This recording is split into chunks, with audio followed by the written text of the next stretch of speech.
हाँ जी दोस्तों, क्या हाल है? क्या हाल है? क्या हाल है? I hope you are all doing really really well.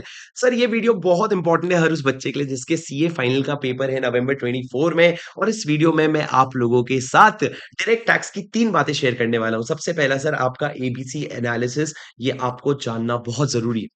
दूसरा आप लोगों का एक 5 डे प्लानर जिसमें हम लोग सर एक 5 डे का रिवीजन करेंगे डायरेक्ट टैक्स का। हम मतलब मैं नहीं, आप रिवीजन करोगे और मैं आपको अपने पूरे रिसोर्सेज दूँगा जिसको यूज़ करके आप रिवीजन करोगे। तो आपका क्या रोल है सर? मेरा ये रोल है कि मैं आप लोगों को एक स्टडी प्लानर दूँगा जिसके थ्रू आप मोटिवेटेड रहो कि मेरे को एक टारगेट अचीव करना है और वो 5 दिन का सोचते-सोचते 6 दिन में तो उतना पढ़ लोगे जितना तुम अकेले 10 दिन में नहीं पढ़ रहे थे। उसके बाद दोस्तों मैं आप लोगों को एक 1.5 डेज़ का प्लानर दूँगा वो बच्चों के लिए जो बोथ ग्रुप लिखने वाले हैं नवंबर में, और 4 डेज़ का प्लानर दूँगा वो बच्चों के लिए जो सिर्फ ग्रुप 1 लिखने वाले हैं। सर ये जो प्लानर है ये मैं आप लोगों को अगले वीडियो में अपलोड करके दूँगा। इस वीडियो में हम 2 चीज़ की बात करेंगे, एक तो एबीसी एनालिसिस की और एक 5 डेज़ रिविजन प्लानर की। पहले हम एबीसी एनालिसिस की बात करते हैं। मेरी बात सारी ध्यान से सुन लेना सर प्लीज़। देखिए सर, एबीसी एनालिसिस आपको कहाँ मिलेगा? इस वीडियो के डिस्क्रिप्शन में एक लिंक है जहाँ पे आपको बहुत सारी चीज़ें मिलेंगी, जैसे कि आप देख सकते हो 15 डेज़ प्लानर जो हमने पिछले महीने किया था, 5 डेज़ प्लानर जो अभी हम करेंगे, एबीसी एनालिसिस, और इसके आगे ही आपको लास्ट डे रिविजन प्लानर बाद में अपडेट होके मिल जाएगा, अभी यहाँ पे कुछ नहीं है। सर अगर आप एबीसी एनालिसिस की बात करोगे तो आप मेरे स्क्रीन पे देखिए, सर कुछ कैटेगरी ए में मैंने डाले हैं, मॉड्यूल 2 का trust, tax avoidance. Sir tax avoidance क्यों? क्योंकि सर ये 4 मार्क का आ ही जाता है और पिछले बार तो लॉटरी लग गई भैया, जिन्होंने टैक्स अवॉइडेंस पढ़ के गए थे। सर डिजिटल एसेट, ये चैप्टर 11, 12, 13 है। 10, 11, 12 है। मैं आपको एक चीज़ बता देता हूँ सर, बहुत सारे बच्चों को मैंने देखा है, आप डायरेक्ट टैक्स को टॉपिक्स पे तोड़-तोड़ के पढ़ते हो। नहीं सर, बिल्कुल मत करो, उसको आईसीआई के चैप्टर्स पे तोड़ के पढ़ो। क्योंकि sir ICI chapter wise weightage define करता है। बहुत सारे बच्चे इक्वलाइजेशन लेवी को एनआर टैक्सेशन में पढ़ते हैं। उनको लगता है यार इतने बड़े चैप्टर में इसका क्या इंपॉर्टेंस है? पर उनको ये पता होना चाहिए इक्वलाइजेशन लेवी चैप्टर 12 में आता है और इसका weightage as good as 6 marks का है। तो सिर्फ इक्वलाइजेशन लेवी और वर्चुअल डिजिटल एसेट जिसको आप टीडीएस में पढ़ते हो, ये दोनों को मिला के 6 मार्क्स का वेटेज है राजा। तो ये दोनों बहुत इंपॉर्टेंट है। तो आपको आईसीआई के चैप्टर वाइज़ मैंने शेड्यूल डाला है। आपको ये फॉलो करना पड़ेगा, वरना आप अननेसेसरी चीज़ों में अपना टाइम वेस्ट कर जाओगे और आईसीआई अलग ही लेवल पे खेल जाएगा। तो दोस्तों जैसा कि आप देख सकते हो, ट्रस्ट चैप्टर 10, 11, 12, उसके बाद मैंने पीजीबीपी रखा है। पीजीबीपी के बाद सर मैंने assessment of various entities, NR taxation, डीटीडबलए, ट्रांसफर प्राइसिंग, डिडक्शन और ब्लैक मनी एक्ट। सर मैंने डिडक्शन क्यों रखा है सर कैटेगरी ए में? क्योंकि deduction is very equivalent to डीटीडबलए। डिडक्शन करोगे तो पूरा काम आपके डीटीडबलए में और पीजीबीपी में आएगा, तो उन दोनों में पूरी ताकत लाने के लिए हमको डिडक्शन यहाँ पे पढ़ना पड़ता है।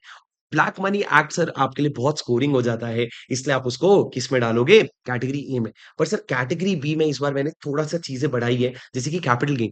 सर कैपिटल गेन तो कैटेगरी ए हुआ ना। देखो राजा, कैपिटल गेन में आपका बहुत सिग्निफिकेंट हद तक कम्फर्ट है।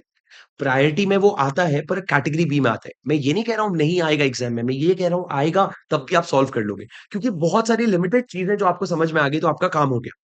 उसके बाद sir income tax authority, assessment procedure और अपील। सर ये तीनों chapter although it is very important, it is not that scoring based on the weightage. जितना वॉल्यूम है सर उतना इसमें स्कोर नहीं आता। डिस्प्यूट रेज़ोल्यूशन, सर डिडक्शन मैंने यहाँ पे डाला है, इसको यहाँ से हटा दो, वो वहीं पे आएगा। एडवांस रूलिंग और tax audit. Sir tax audit भी कैटेगरी ए में आ सकता है क्योंकि ये आपके डेफिनिटली 6 मार्क्स का आएगा, पर हर चीज़ कैटेगरी में ए में डाल देंगे तो फिर छोड़ेंगे क्या? तो सर इसको मैंने यहाँ पे रखा है, और कैटेगरी सी में मैंने वो चैप्टर्स डाले हैं जो अगर आपको एग्ज़ाम हॉल में जाने के पहले समय बचा तो ठीक, नहीं तो ठीक।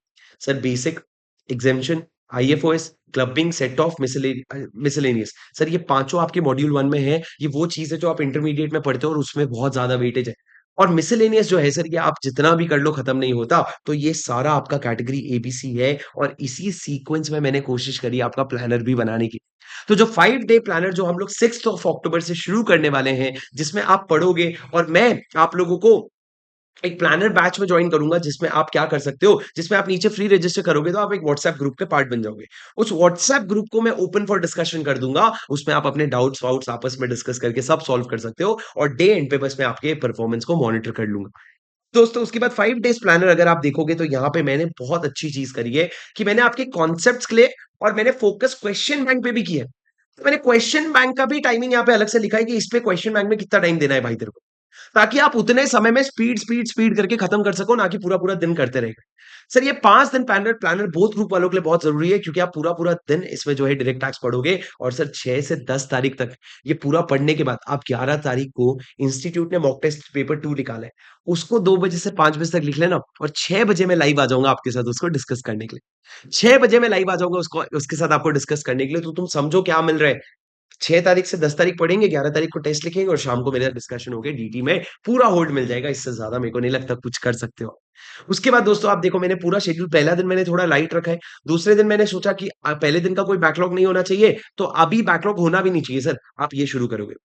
Day 3 is a good day जहाँ पे आप बहुत प्यारी-प्यारी चीज़ें पढ़ोगे। डे 4 लेट्स गो इंटरनेशनल आप सारी इंटरनेशनल चीज़ें पढ़ोगे और 5th को आप बैलेंस चैप्टर पढ़ोगे और 6th में आप सुबह आरटीपी का मैंने एक वीडियो डाला है सर वो ज़रूर देख लेना। मैंने कुछ अमेंडमेंट के वीडियोज़ डाले हैं वो देख लेना। एमटीपी 1 तब तक आया नहीं आ गया होगा। एमटीपी 1 देख लेना। एमटीपी 2 आपको नहीं करना है और ये करके आप क्या कर सकते हो, you will be ready to write your test. I think this is your ultimate motivation. एक बार कोशिश करके देखो कि ये चीज़ें आपको किस तरीके से प्लान करनी है। मैं नीचे डिस्क्रिप्शन में आपको ये गूगल शीट का लिंक दे रहा हूँ, जिससे टेलीग्राम का लिंक दे रहा हूँ, जिसमें आप मेरे गूगल शीट का लिंक ले सकते हो और आपका सारा काम जो है वो हो जाएगा। ठीक है दोस्तों, उम्मीद करता हूँ ये वीडियो आपके लिए हेल्पफुल है। नीचे कमेंट में मेरे को बस यहाँ तक जो वीडियो देखे आप लोग बता के जाओ, कौन-कौन इस प्लानर को फॉलो करने वाला है। बस आप ये लिखो, I will give my 200% in these 5 days. Sir बिना मेहनत के कुछ चीज़ें माँगी नहीं जाती, मेहनत करेंगे डायरेक्ट टैक्स में एग्ज़ेम्पशन आईसीएआई खुद दे के जाएगा। ठीक है राजा, तो उम्मीद करता हूँ ये हेल्पफुल रहे प्लानर आपके लिए। कोई भी आपके थॉट्स हो, कोई भी आपकी रिक्वेस्ट हो तो आप नीचे कमेंट पे ज़रूर लिख देना, मैं आपकी बातें सुन रहा हूँ और मैं उस पे एक्शन भी ले लूँगा। ठीक है राजा, दैट्स इट अगर वीडियो हेल्पफुल लगा, आपको अगर मेरी मेहनत अप्रिशिएटेड है तो वीडियो को लाइक ज़रूर कर देना because your appreciation is my motivation and it gives me a lot of energy to keep going and keep bringing more such things for you. आगे आने वाली वीडियोज़ में मैं आप लोगों के लिए बता दूँ, आप लोगों के लिए सुपर 100 क्वेश्चन्स का भी लिस्ट आने वाला है और टॉप 6 टू 8 चैप्टर्स का मैराथन भी आने वाला है, so stay tuned for that. अगर मैं इसी बीच में कुछ लेने का प्लान बनाऊँ, तो यहीं यूट्यूब में और मेरे टेलीग्राम पे पता चलेगा, सो स्टे ट्यून्ड। ठीक है राजा, that's it for today. I will see you in the next session. Until then अगर आप नए हो चैनल को तो सब्सक्राइब ज़रूर कर लेना और मैं मिलता हूँ अगले वीडियो में। Until then take care, this is your CA buddy Shubham Singhal signing off, bye bye.